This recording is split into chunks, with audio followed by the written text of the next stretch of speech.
وہ open kitchen میں آیا, فریج کھولا, 2 کوک کے کین نکالے اور مڑا تو سعدی صوفے پہ کے ساتھ کھڑا بالکل چپ چاپ سا اسے دیکھ رہا تھا. بیٹھو, اس نے اس لاپرواہی سے اشارہ کیا, مگر وہ نہیں بیٹھا. وہ گھنگرالے بالوں والی پروسیکیوٹر میری سگی پھپھو ہیں. دانت سے کین کا منہ کھولتے احمد کو گویا ہچکی آئی. مشکل سنبھلتے وہ چہرے پہ معذرت خوانا تاثر لایا. آئی ایم سوری, میرا وہ مطلب نہیں تھا. وہ بہت اچھی ہیں, میں ان کی بہت عزت کرتا ہوں. بیٹھو نا. ایک لمحے کو سعدی نے راہداری کو جاتے دروازے کو دیکھا, گویا وہاں سے بھاگ جانا چاہتا ہو, مگر یہ تو جان گیا تھا کہ وہ پہلے تاثر سچ نہیں ہوتے. سر ہلا کر صوفے پہ بیٹھا. احمد نے دوسرا کین اس کی طرف اچھالا جسے اس نے دونوں ہاتھوں میں کیچ کیا. یوں ہی پتہ نہیں کیوں نوشیروان یاد آیا.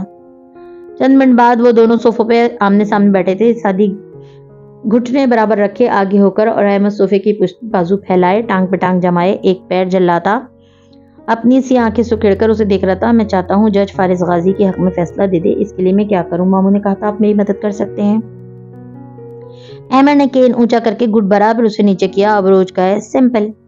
ایک پریزنٹیشن تیار کرو, اس میں غازی کے حق میں سارے ثبوت ڈالو اور یہ دکھاؤ کہ وہ کتنا اچھا انسان ہے. پھر اسے ایک فلیش ڈرائیو پہ ڈالو اور وہ ڈرائیور جج کے گھر لے جاؤ.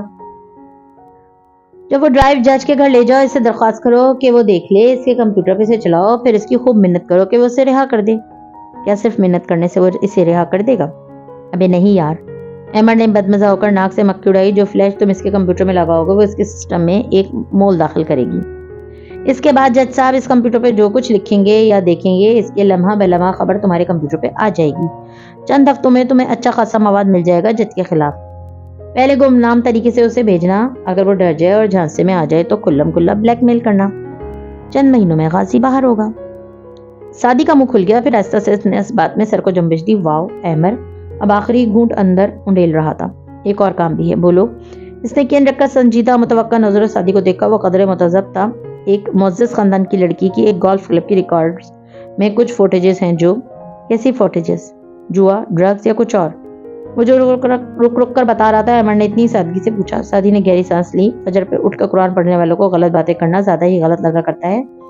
وہ کارڈز کھیل رہی تھی. آف کورس جوا. اس نے شانے اچکائے. مطلب فوٹیجز غائب کرنی ہے, ہو جائیں گی. کلب کا نام کیا ہے؟ ویسے مجھے اندازہ ہے یہ کدھر ہوا ہوگا. بہرحال نام, تاریخ, لڑکی کی تصویر سب دے دو, میں کر لوں گا. مگر آپ اس کے شوہر کو نہیں بتائیں گے؟ احمد نے چمبے سے ابرو سکھیڑے. کیا میں اس کے شوہر کو جانتا ہوں؟ مسز شہرین کاردار, اس نے ہچکچاتے ہوئے بتایا. احمد چوک کر سیدھا ہوا.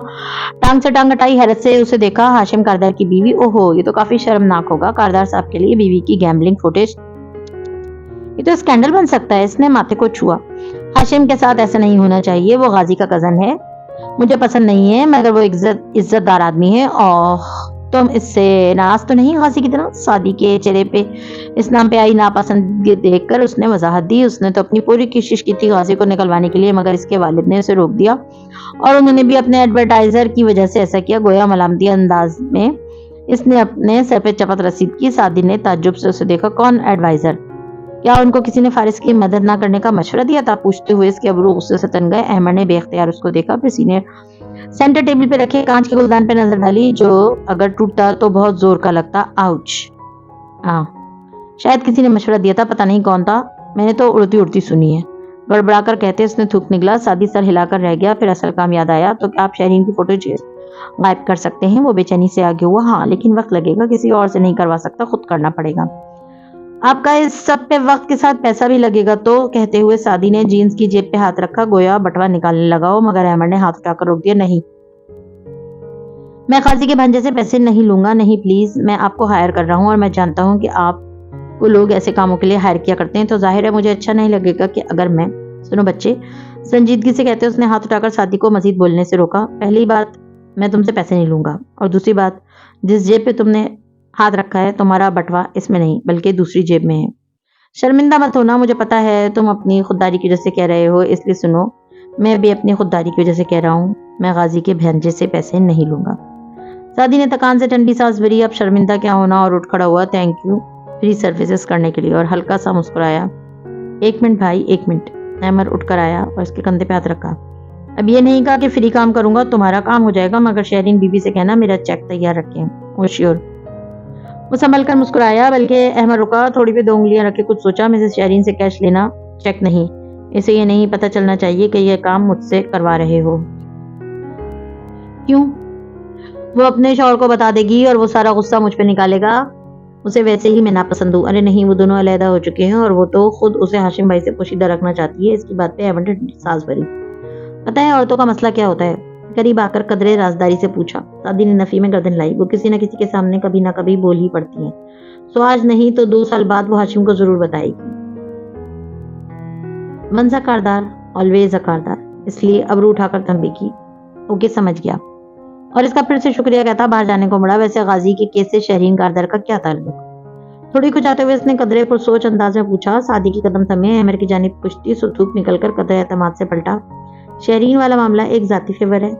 اس کے ماموں کا کیس سے کوئی تعلق نہیں ہے. ہاں. احمد نے سر اسوات میں لایا. گویا مطمئن ہو گیا اور اس سے زیادہ اسے دلچسپی نہ تھی.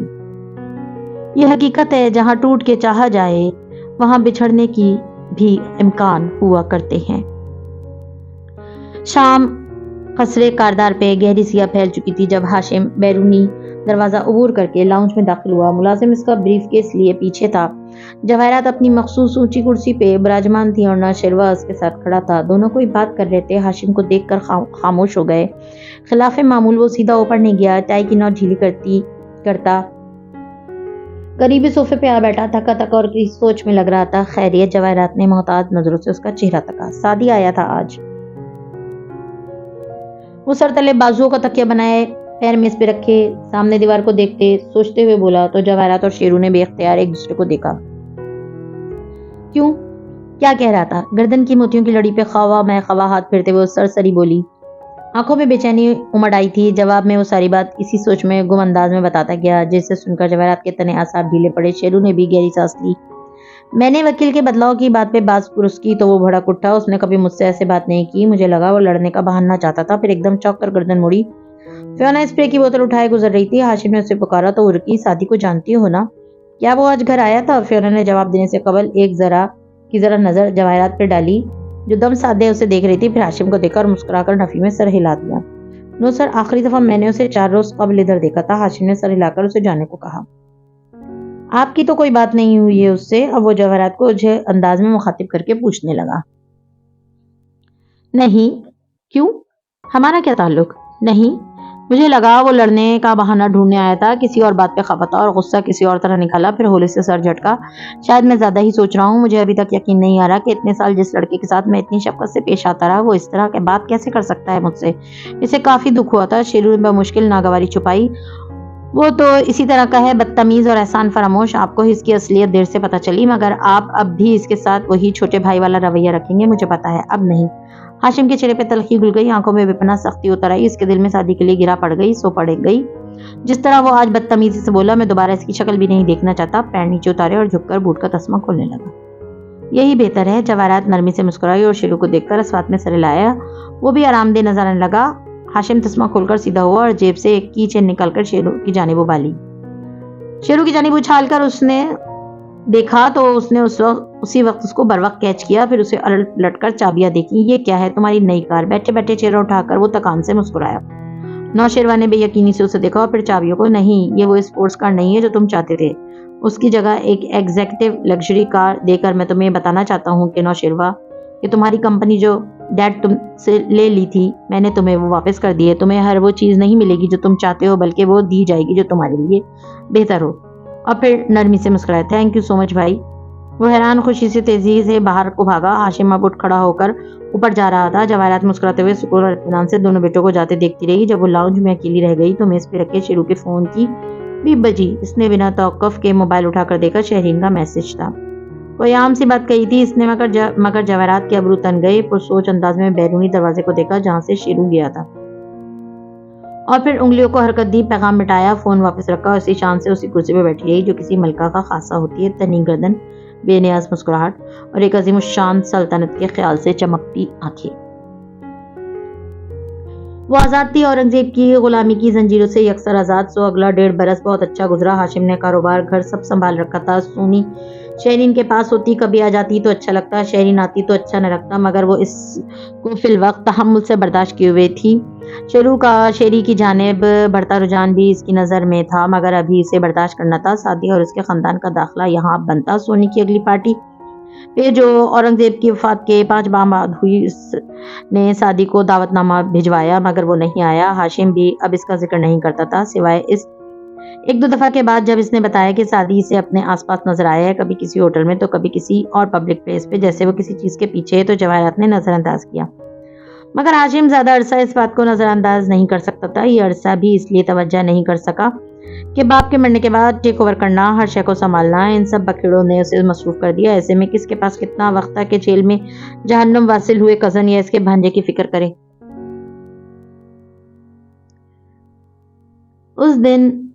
جس دن سعدی کو چیک کرنے کا خیال آیا، فارس اسی دن رہا ہو کر ان کی زندگیوں میں واپس پہنچ گیا اور جیسے پرسکون زندگی میں زوردار پتھر آن گرا تھا۔ آج 1.5 سال بعد کی اس خاموش سے پہر، جب جواہرات زمر کے گھر سے فارس کے ہمراہ لوٹی تھی اور اپنے خالی گھر میں اسی اونچی کرسی پہ بیٹھی تھی، تو اپنے ایرنگ پہ انگلی پھیرتے نم آنکھوں سے اسے وہ سب یاد آ رہا تھا جو مزید ویڈیوز دیکھنے کے لیے ہمارے چینل کو سبسکرائب کیجیے۔